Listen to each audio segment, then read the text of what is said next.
বড় বড় বিজ্ঞানী কোনোদিন নাস্তিক হয় না। আল্লাহরে মানুক আর না মানুক, অন্তত এইটা স্বীকার করে নিশ্চয়ই এই সব কিছুকে কন্ট্রোল করার জন্য কেউ না কেউ আছে, নইলে এইরকম সিস্টেমেটিক পদ্ধতিতে এটা চলতে পারে না। আমি গত কয়েক বছর আগে মহাশূন্য গবেষণাগার, যেখানে মহাশূন্য গবেষণা হয়, হিউস্টন, আমেরিকার একটা স্টেট, এখানে নাসা মহাশূন্য গবেষণাগারের কয়েকটা সেন্টার আছে। একটা হচ্ছে ওয়াশিংটন, একটা হচ্ছে ফ্লোরিডা, আর একটা হচ্ছে হিউস্টন। হিউস্টন যেখান থেকে মাইকেল কলিন্স, নীল আর্মস্ট্রং যেখান থেকে তারা চাঁদে গমন করেছিল, সেই জায়গাটা, সেখানে আমি গিয়েছি। হিউস্টন ইউনিভার্সিটিতে আমার প্রোগ্রাম, ওরা আমার জন্য সময় বার করলো মহাশূন্য গবেষণাগার দেখার জন্য। 5 ঘন্টা সময়, 5 দিন লাগে দেখতে, বিশাল এরিয়া। আমি 5 ঘন্টা হাতে সময় ছিল, আমি দেখলাম, বিজ্ঞানীদের সঙ্গে কথা বললাম কিভাবে তারা চাঁদে গিয়েছিল।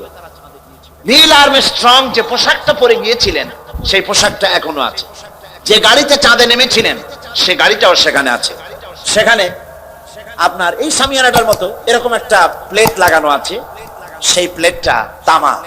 ওই প্লেটে লেখা আছে যে আমি যখন চাঁদে নামলাম তখন আমার কানে একটা আওয়াজ এলো।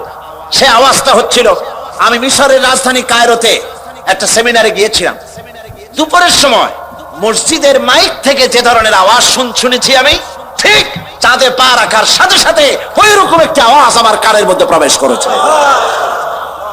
পাগলেরা বুঝবে কি? 2 পাতা ইংরেজি বই, 3 খান বিজ্ঞানের বই পড়িয়া কয় সব বুঝেছি, কিচ্ছু বোঝো নাই, কিচ্ছু বোঝো নাই। আইনস্টাইন এত বড় মনীষী মৃত্যুর সময় বলেছেন, জ্ঞান সমুদ্রের বেলাভূমিতে দাঁড়িয়ে সামান্য বালুকণা নিয়ে নাড়াচাড়া করলাম, জ্ঞানের অসীম অকুল সমুদ্রের কিছুই দেখতে পারলাম না।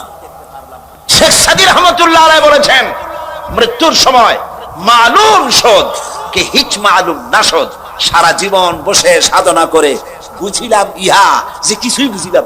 কথা কি বোঝায়, মাথার মধ্যে আসে? আর এই ছাগল পাগল 2 দিন ইউনিভার্সিটির বারান্দা দিয়ে ঘুরছে, ডক্টরের ডিগ্রি একটা লাগাইছে, জনমের মতো ডক্টরের ডিগ্রি লাগায়। শকুনে যত গোস্ত খায়, এই গোস্ত যদি কিনে খাওয়া লাগতো তাহলে শকুনে এত গোস্ত খাইতে পারতো? লেখাপড়া তো আর লাগে না, এই সমানে ডিগ্রি লাগাচ্ছে ম্যানেজ করে। এই সব ডিগ্রির দাম নাই। কোরআন শরীফের জ্ঞান যার কাছে নাই তার জ্ঞানের কোনো মূল্যই নাই। বিজ্ঞানীরা কিভাবে মহাশূন্যে গিয়েছেন, কেমনে গেলেন, কিভাবে গেলেন, সেগুলি সব আমি দেখেছি। আলহামদুলিল্লাহ, তাদের সঙ্গে আমি কথা বলেছি। বিশাল এই সোলার সিস্টেম, সৌরজগৎ। এই সৌরজগৎ বলতে আমরা কি বুঝি?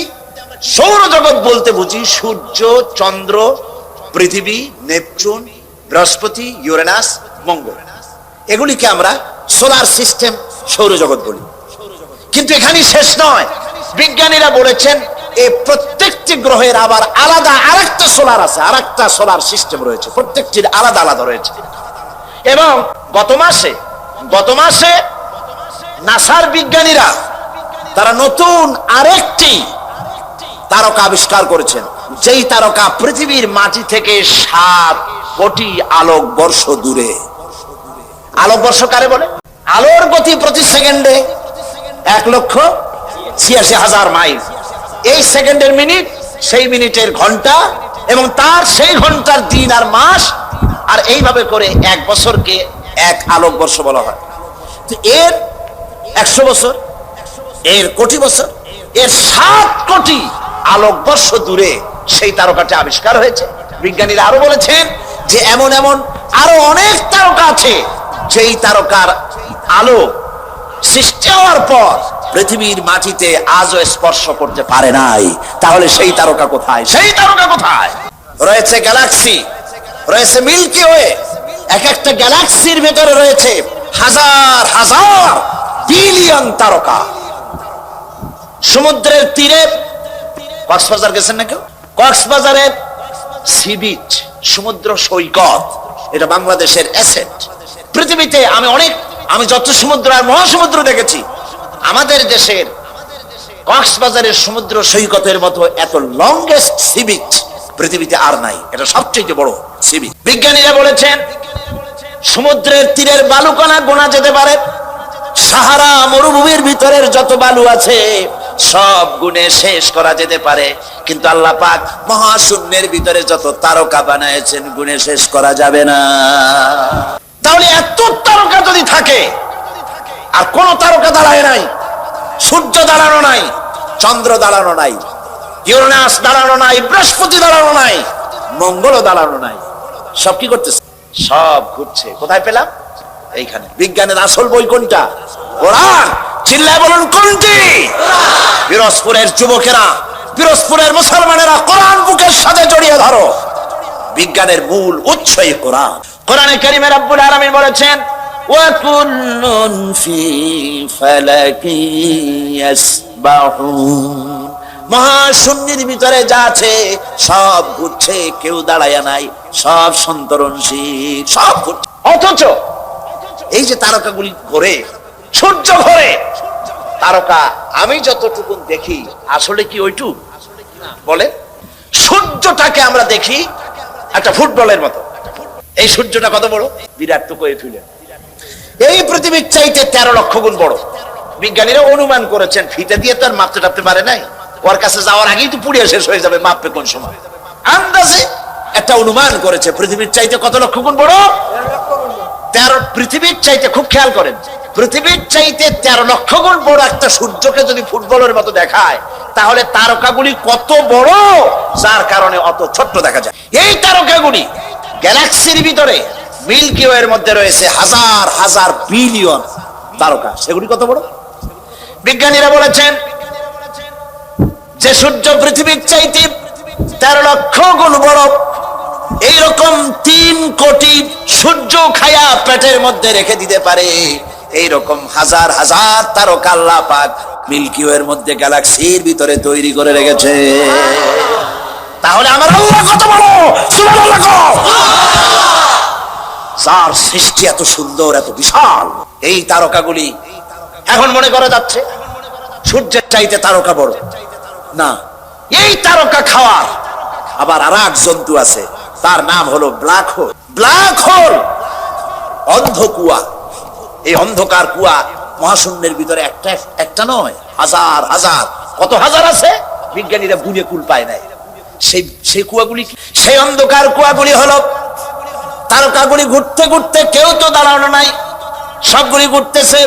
তারকাগুলি ঘুরতে ঘুরতে কোন এক মুহূর্তে যদি ব্ল্যাক হোলের রেঞ্জের ভিতরে যদি এসে যায়, বাচ্চা ছেলেরা বা আপনি মুখের মধ্যে চকলেট দিয়া এই চকলেট চুষে যেমন নিমিষে আপনি শেষ করে ফেলেন, খেয়ে ফেলেন, পৃথিবীর চাইতে যে তারকা, যে সূর্য 13 লক্ষ গুণ বড়, এরকম 3 কোটি সূর্য খায়া হজম করতে পারে যে তারকা, সেই তারকা ব্ল্যাক হোলের মধ্যে যদি পড়ে যায়, নিমিষের ভিতরে ব্ল্যাক হোল এবং তারকা খায়া হজম করে ফেলে দেয়। আল্লাহ রাব্বুল আলামিন আজ বিজ্ঞান আবিষ্কার করেছে ব্ল্যাক হোলের কথা, কিন্তু আমার নবীজি এই ব্ল্যাক হোলের কথা বলে রেখেছেন 1400 বছর আগে। আল্লাহ বলেছেন, আল্লাহ পাক বলেছেন, ফালা উকসিমু বিমাওয়াকি'ন, সূরা ওয়াকিয়া। আল্লাহ পাক বলছেন, শপথ করি, কসম করি সেই পতিত স্থানের যেখানে তারকা সমূহ নিপতিত হয়। আজ বিজ্ঞানীরা আবিষ্কার করেছে তারকা নিপতিত হয় কোথায়? সেই ব্ল্যাক হোল তারা আবিষ্কার করেছে। মাথা ঘুরে গেছে, কি বিশাল পৃথিবী। আচ্ছা দেখেন, আপনাদের ঘরে মানচিত্র আছে না? একটু কথা কইলে আমি মজা পাই। মানচিত্র খুলে দেখুন, বাংলাদেশের মানচিত্রে পিরোজপুরের অবস্থান কতটুকু? একটু হবে, তার বেশি তো হবে না। এশিয়ার মানচিত্রে বাংলাদেশের অবস্থান কতটুকু? একটুকুন হবে। পৃথিবীর মানচিত্রে বাংলাদেশের অবস্থান একটা কলমের নিপ পড়ার জায়গা, ঠিক না? তো পৃথিবীর মানচিত্রে বাংলাদেশের অবস্থা যদি এই হয়, তাহলে আল্লাহর এই বিশাল সোলার সিস্টেম, সৌরজগতের মধ্যে পৃথিবীর অবস্থান কতটুকু, আর আপনার আমার মতো সলিমুদ্দি কসিমুদ্দির অবস্থান কতটুকু? কথা বোঝেন? কোনো হাস্তি নাই, কিচ্ছু নাই, সামান্য একটু দুদিনের ক্ষমতা, বাহাদুরি কি, হ্যান করেঙ্গে ত্যান করেঙ্গে, লাঠি কে আন্দার মুগুর ভরেঙ্গে। মাতবাড়ির ঠেলায় মানুষ অস্থির হয়ে যায়, আল্লাহরে চেনে না, আল্লাহরে অস্বীকার। হায় হায়, কি কপাল পোড়া। আল্লাহ পাক বলছেন, বলো আলহামদুলিল্লাহি রাব্বিল আলামিন, বহুমাত্রিক জগতের মালিক যিনি, তার প্রশংসা করো। শুধু একটা পৃথিবী বানান নাই, সহস্র সহস্র এভাবে জগৎ তিনি তৈরি করেছেন, একটা দুইটা। শুধু তাই নয়, আলহামদুলিল্লাহি রব্বিল আলামিন, প্রশংসা করো আল্লাহর। কোন আল্লাহর? যিনি রব্বিল আলামিন, যিনি রব, যিনি কি বলেন, যিনি কি জোরে কোন? কোন রব? রব বলে কারে? রব বলা হয় তাকে যিনি, যার যতটুকুন যখন প্রয়োজন চাওয়ার আগে ওই সব জিনিস যিনি পৌঁছায় দেন, তার নাম রব। তার নাম আমার যখন দাঁতের দরকার ছিল, আল্লাহর কাছে চাওয়া লাগে নাই, দরখাস্ত করা লাগে নাই, সময় মতো আমার মুখে আল্লাহ পাক দাঁত পৌঁছায় দিয়েছেন, ঠিক কিনা? আল্লাহ পাক আমার শরীরটাকে বানায় দিয়েছেন, কোনো দরখাস্ত করি নাই, কোন আল্লাহর কাছে দরখাস্ত করা হয়নি আমার হাত লাগবে, পাও লাগবে, নাক লাগবে, চোখ লাগবে, বড় লাগছে? কিছু বলা লাগে নাই। বিনা দরখাস্তে সুন্দর একটা বডি আমাকে দান করলেন। বলি আলহামদুলিল্লাহ, কোন আলহামদুলিল্লাহ? আল্লাহ তো এটার জন্য কোনো ট্যাক্স আর নাই। ট্যাক্সে এই যে বৈদ্যুতিক বাতি জ্বলছে, আপনাদের বাড়িতেও বৈদ্যুতিক আলো আছে, ফ্যান আছে, মাসের শেষে বিল আছে কিনা? আছে কিনা? যদি বিল না দেন তাহলে আপনার লাইন থাকবে না লাইন কেটে দেবে? লাইন কেটে দেবে। খুব সহজ করে। এবার আপনি বলেন, শীতকালে যে শীতের মজা ভোগ করলেন, গরমের দিনে যে ঠান্ডা বাতাস পেলেন, বাতাসের ভেতর থেকে যে অক্সিজেন গ্রহণ করলেন, এজন্য আল্লাহ রাব্বুল আলামিন মাসের শেষে কোনদিন ফেরেশতা বিল নিয়ে আসছে নাকি, বেটা বিল দে, তা না হলে ঘেড়ি ভেঙে দেবো? জি আসছে? এরকম আসে নাই, ভবিষ্যতে আসবে নাকি? আল্লাহ রাব্বুল আলামিন কোন বিলের ব্যবস্থা করেন নাই, পয়সা দিয়া বিল দেওয়া লাগবে না, নিয়ামত খাওয়ার শুকর আদায় করো, আলহামদুলিল্লাহি রাব্বিল আলামিন, শুকর আদায়। আর দেখুন, সমস্ত নেসেসারি এসেনশিয়াল সব থেকে জরুরি জিনিসগুলি আল্লাহ নিজের হাতে রেখেছেন, না গভর্নমেন্টের হাতে দিয়েছে? আল্লাহ জানেন এগুলো ক্ষমতায় গেলে দারুণ শয়তানি করবে, সেই জন্য আল্লাহ এদের হাতে দেয় নাই। আসল জিনিস আল্লাহ নিজের হাতে রাখছে। কাউতে নিজের হাতে। এই বাতাসটা যদি আল্লাহ কোন গভর্নমেন্টের হাতে দিয়ে দিতেন, হায় হায় খবর আল্লাহ। বাতাসটা যদি গভর্নমেন্টের হাতে রাখতো, গভর্নমেন্ট বলতো বিরোধী দলের দাবি মানি না, বাতাস দেবো না, মোটে মর, শ্বাসরুদ্ধ করে বের বেড়ে দিত, ঠিক না? পানি, বাতাস, অক্সিজেন, প্রাণী জগৎ বাঁচাতে যা লাগে এগুলি কার কন্ট্রোলে? আল্লাহ মানুষের হাতে দেয় নাই।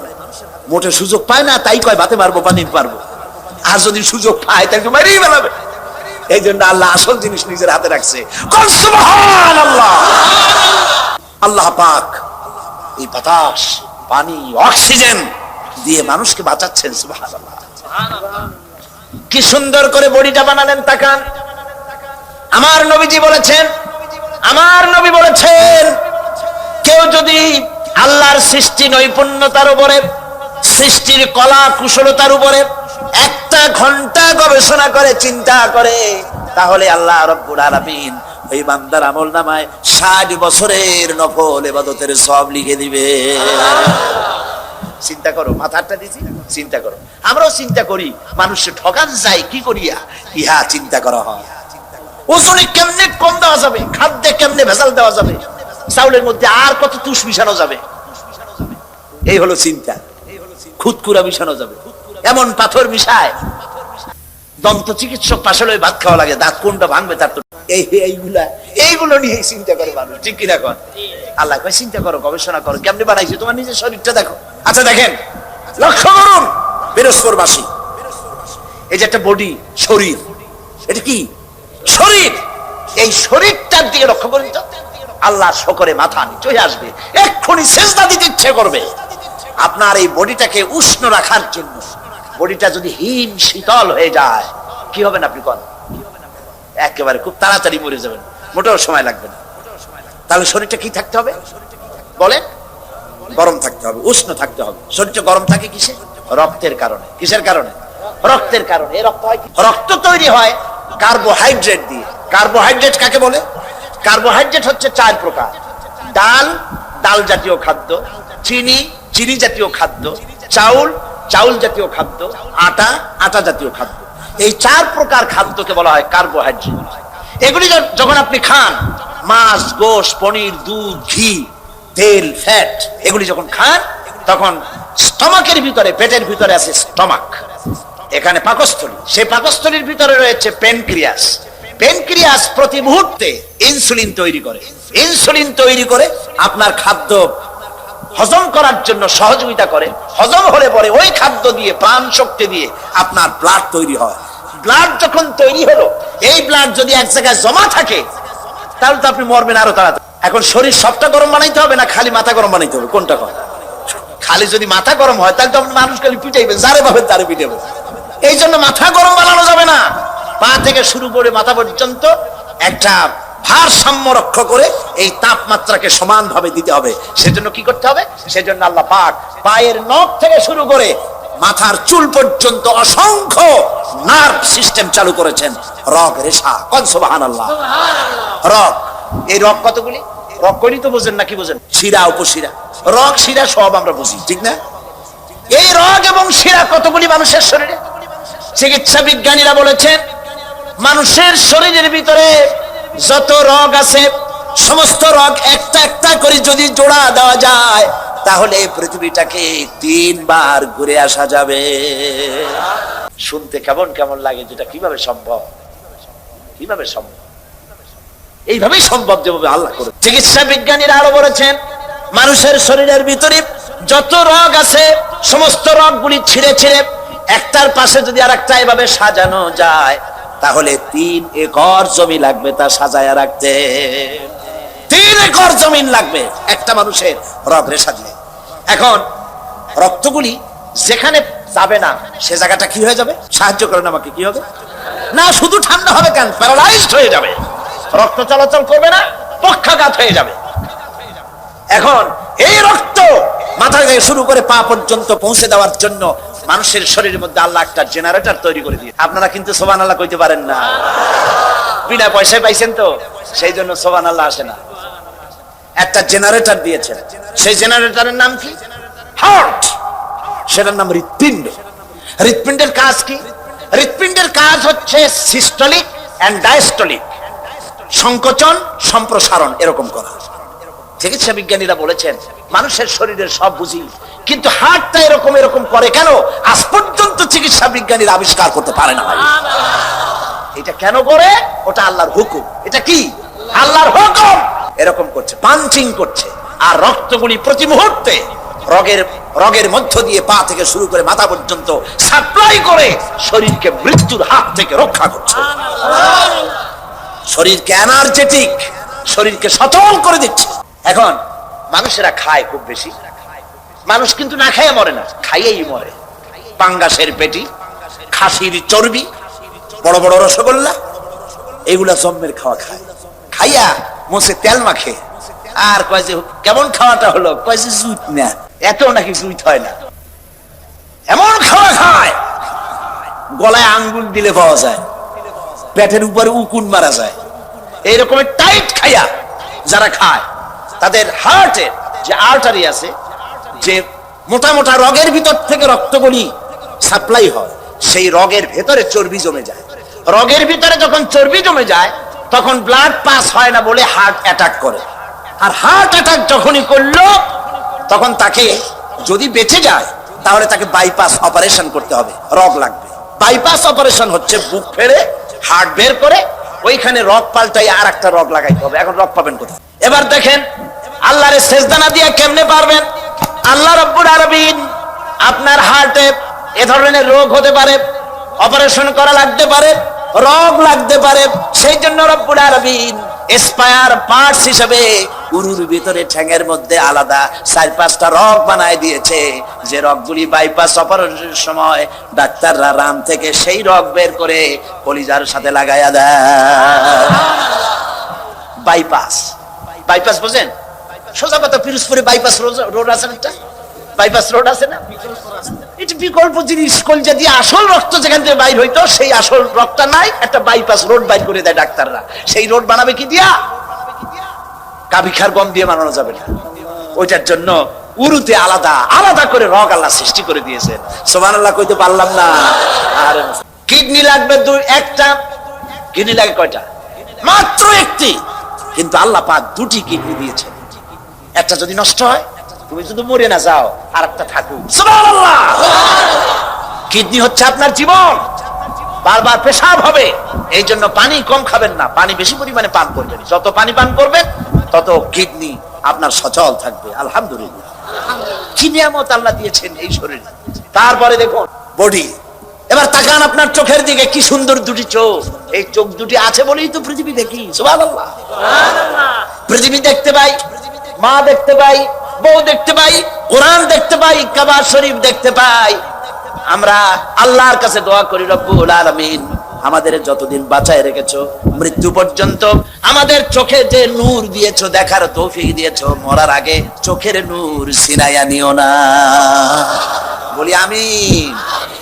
এবার দেখুন, এই যে আপনারা যেখানে বসা আছেন, এই জায়গায় এতগুলি মানুষের শ্বাস এবং প্রশ্বাস দিয়ে এই জায়গাটা অনেকটা বিষাক্ত হয়ে গিয়েছে। এখানে পলিউশন আছে, এখানে গাড়ির কালো ধোয়া, ধুলা, বালি দিয়ে জায়গাটা ভরা। খালি চোখে ধরা পড়বে না। আপনার কাছে যদি মাইক্রোস্কোপ যন্ত্র থাকতো, তাহলে আপনি দেখতে পারতেন এই জায়গাটা কত বিষাক্ত হয়ে আছে শ্বাস প্রশ্বাস এবং পলিউশন দিয়ে। এই পলিউশন, এই ধুলাবালি অহরহ আপনার চোখের মধ্যে ঢুকছে, আপনার রেটিনা, আপনার চোখের দৃষ্টি শক্তিকে নষ্ট করে দিচ্ছে। কিন্তু আপনার চোখের দৃষ্টি যেন নষ্ট না হয়ে যায় পৃথিবীর ধুলাবালি ময়লায়, রোগ জীবাণুতে, আপনার চোখ যেন নষ্ট না হয়ে যায়, সেই জন্য আল্লাহ রাব্বুল আলামিন চোখের ভিতরে এক প্রকারের মেডিসিন, এক প্রকারের পানি রেখে দিয়েছেন। ওই পানিটা হলো ওষুধ। ওই পানিটা সারা চোখে ছড়িয়ে দেওয়ার জন্য চোখের পলক, চোখের পাতা দুটি দিয়েছেন। অনবরত চোখ পলক মারতেছে, আর ওই পানি দিয়া আল্লাহ চোখ পরিষ্কার করে দিতেছে। আরে এমন আল্লাহর সেজদা দেয় না মানুষ, এমন আল্লাহর সেজদা দেয় না।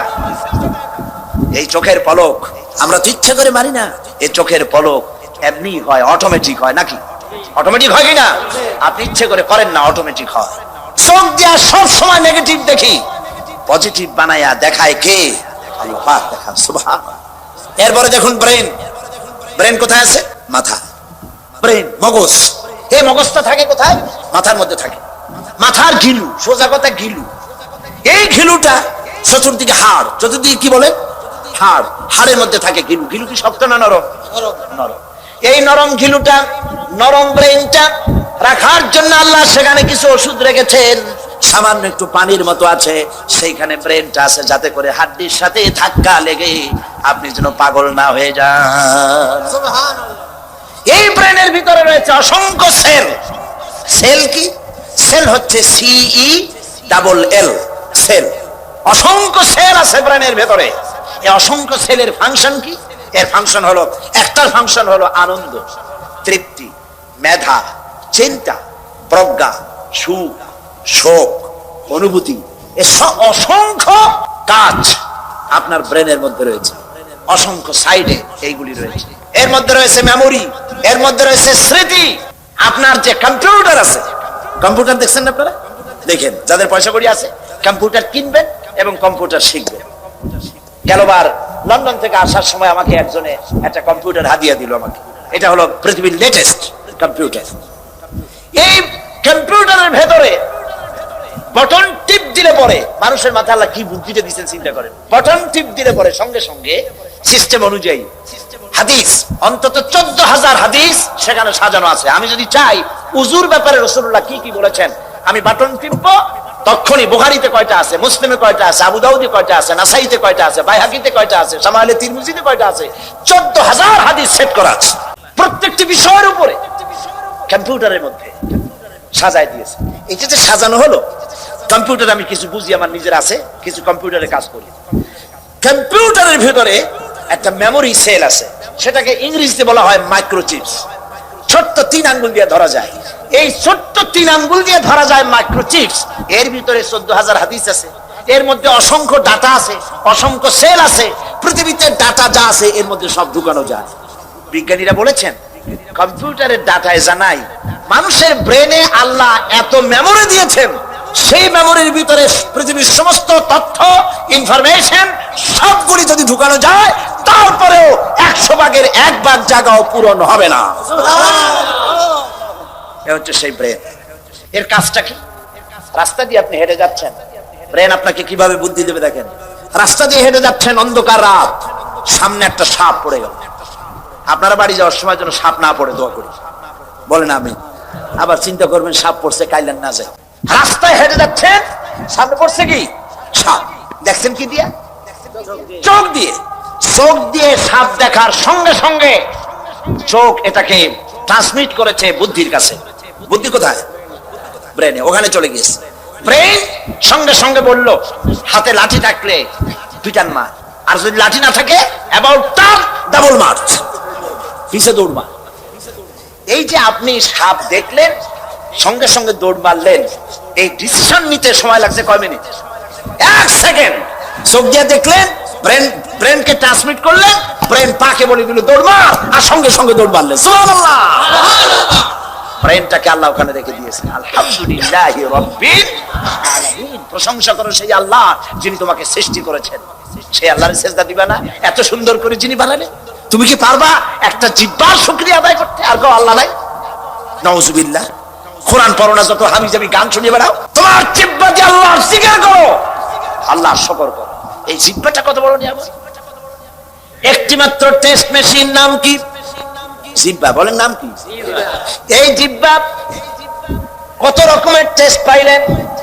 বড় টেস্ট একরকম, টমেটোর আর এক রকম, লিচুর এক রকম, আমের এক রকম, কাঁঠালের আর এক রকম, জিলাপির এক রকম, সন্দেশের আর এক রকম, রসগোল্লার আর এক রকম, পাঙ্গাসের এক রকম, বোয়ালের আর এক রকম, পুটির আর এক রকম, ফুলকপির এক রকম, পালং শাকের আর এক রকমের, পুঁই শাকের আর এক রকমের, পোলাওর এক রকমের। না সবগুলি আলু ভর্তার মতো লাগে। সুবহানাল্লাহ কবেন না? এবার দেখেন, একটা জিহ্বায় এত টেস্ট পেলেন, এখন জিহ্বার উপরে না রেখে ওই খাবারগুলি জিহ্বার তলে ঢুকান। আজকে টেস্ট করেন, বাড়ি যায় ভাত খাওয়ার সময় মাছ দিয়ে ভাত মাখায় দিয়ে জিহ্বার তলে ঢুকায় দেন, দেখেন কেমন লাগে। ভালো লাগবে? মোটেও ভালো লাগবে না। তো ভালো লাগার জায়গা কোনটা? আহারে, এমন সুন্দর জিহ্বাটা আল্লাহ দিল। আল্লাহর নাম কয়বার নিছেন? খাওয়ার সময় আলহামদুলিল্লাহ করেন, বিসমিল্লাহ কয়ে শুরু করেন নাই, আলহামদুলিল্লাহ কয়ে খান নাই, খাওয়াটার শেষেও আলহামদুলিল্লাহ করেন নাই। নাফরমানি হইল না? নাফরমানি হইল না? আবার খায় কি? বদ্দর লোক। দুনিয়ার সমস্ত পয়গম্বর অত্যাচারিত হলেন, শুধু তাই নয়, বিশ্ব নবী আখিরি জামানার পয়গম্বর নবী মুহাম্মদ রাসূলুল্লাহ সাল্লাল্লাহু আলাইহি ওয়াসাল্লাম জাতির কাছে আসলেন। তিনি এসে বললেন, ইয়া আইয়ুহান নাস কুলু লা ইলাহা ইল্লাল্লাহ। প্রথম দাওয়া। শুনছেন কথা? রাসূলুল্লাহ বলছেন, ও জাতি, আমার রাসূল তো মক্কার রাসূল না শুধু, মদিনার রাসূল না শুধু, আর ভাষাভাষীদের রাসূল না শুধু, আমার নবী কি নবী? চিল্লায় বলে।